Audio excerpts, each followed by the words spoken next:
ஜெர்மனியில் பல ஓய்வூதியதாரர்கள் 2026ஆம் ஆண்டு மார்ச் மாதம் முதல் சுகாதார காப்பீட்டிற்கு அதிக கட்டணம் செலுத்துவார்கள்.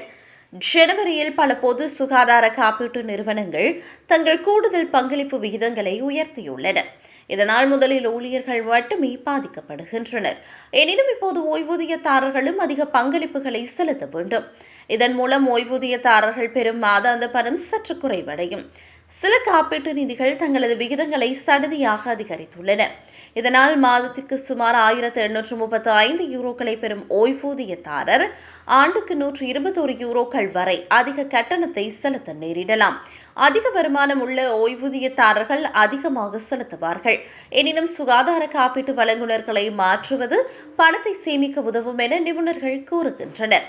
விலை உயர்ந்த காப்பீட்டு வழங்குநரிடமிருந்து விலை குறைந்த தீர்வுக்கு மாறுவதன் மூலம் 243 யூரோக்கள் அளவிலான பணத்தை சேமிக்க உதவும் என்று ஆய்வொன்று கூறுகிறது. சமீபத்திய ஆண்டுகளில் காப்பீட்டு வழங்குநரை மாற்றுவது எளிதாகிவிட்டது. மேலும் பங்களிப்புகள் அதிகரித்தால் ரத்து செய்ய சிறப்புரிமையையும் வாடிக்கையாளர்களிடம் உள்ளது.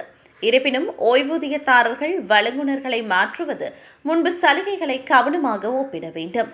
பெரும்பாலான அடிப்படை சேவைகள் சட்டப்படி ஒரே மாதிரியானவை என போதிலும் சலுகைகள் வேறுபடலாம்.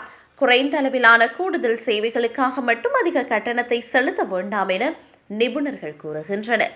எனவே கவனமாக ஒப்பிட்டு பார்ப்பது ஓய்வூதியதாரர்கள் தங்களது நிதி சுமையை குறைக்க உதவும் என தெரிவிக்கப்படுகிறது.